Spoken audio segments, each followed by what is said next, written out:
나를 지키면서 일 구하는 방법. 일을 시작하려 할 때 무엇이 필요할까요? 보통은 이력서, 자기소개서, 자격증, 토익 점수, 스펙 이런 것들만 생각합니다.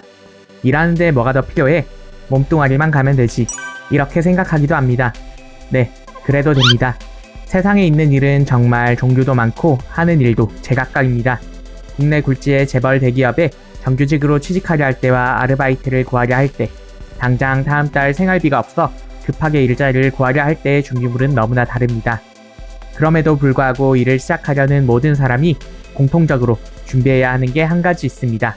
바로 증거 수집 도구입니다. 녹음기, 카메라, 일기장, 스마트폰, 컴퓨터, 비밀 SNS 계정 등등 무엇이든 좋습니다. 일과 관련된 모든 것을 기록해야 합니다. 일하면서 내 뜻대로만 된다면 더할 나위 없겠지만 세상은 절대 말랑말랑하지 않습니다. 사장님은 돈을 그냥 주고 싶어서 날 쓰는 게 아닙니다. 내 시간과 능력을 돈을 주고 사서 자기가 더 많은 돈을 벌려고 하는 겁니다. 그러니까 사장님은 당연히 나한테 준 돈보다 더 많은 일을 시키고 싶어 하겠죠. 그러다 보니 그렇게 일을 하다 보면 채용사기, 노예계약, 근로계약의 불이익 변경, 괴롭힘, 월급을 떼이거나 깎이는 일, 주말이나 야간에 일하고도 수당을 못 받는 일, 주휴수당을 못 받는 일, 무급 휴직 강요, 퇴직금을 떼이는 일, 사장이 잠수 타거나 회사가 망하는 일 등등 너무너무 많은 문제가 생길 수 있게 됩니다. 그러나 다행히도 한국에서 근로자라면 이 수많은 문제에서 보호받을 수 있습니다.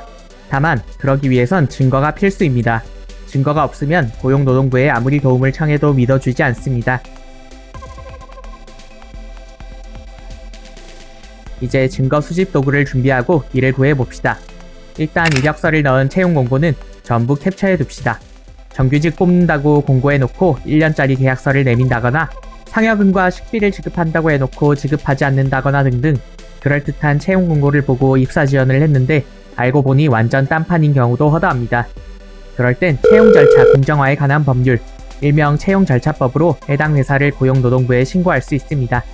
채용절차법 제4조 거짓 채용 광고 등의 금지에서는 구인자는 정당한 사유 없이 채용 광고의 내용을 구직자에게 불리하게 변경하여서는 아니 된다고 규정하고 있습니다. 구인 광고를 거짓으로 게재하는 건 회사에 대한 정보를 알기 힘든 구직자에게 사기를 치는 것이나 다름없습니다. 그런 회사는 꼭 신고해서 과태료를 먹이게 합시다. 채용절차법에는 구직자를 만만하게 보는 회사를 규제하는 다른 내용도 많습니다.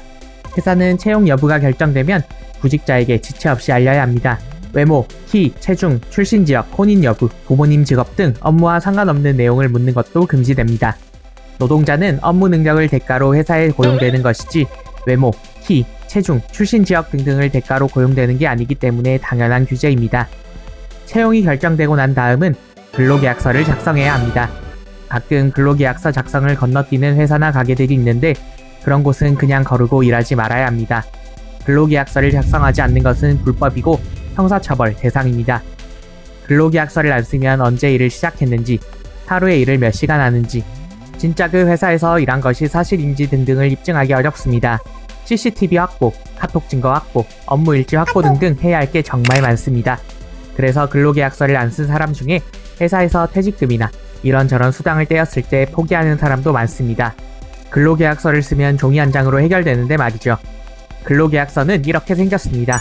여기서 계약기간, 출근하는 요일과 쉬는 요일, 일하는 시간과 휴게 시간, 급여, 이 부분은 꼭 제대로 작성해야 합니다.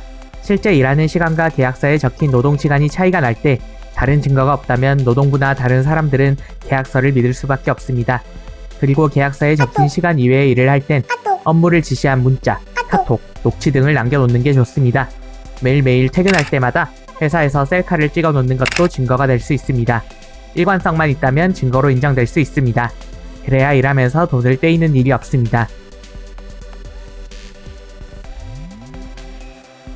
회사나 가게에서 프리랜서로 계약을 하자는 경우도 정말 많습니다. 보통 실적에 따라 일한 만큼 벌어간다는 광고로 구직자들을 유혹합니다. 하지만 프리랜서는 4대 보험, 퇴직금, 연차휴가, 주휴수당 등등 노동법이 보장해주는 많은 혜택을 받지 못합니다. 게다가 건당 단가가 애초에 낮게 설정되어 있어서 남들보다 엄청 많이 일하지 않는 한 어차피 비슷하게 벌어갑니다.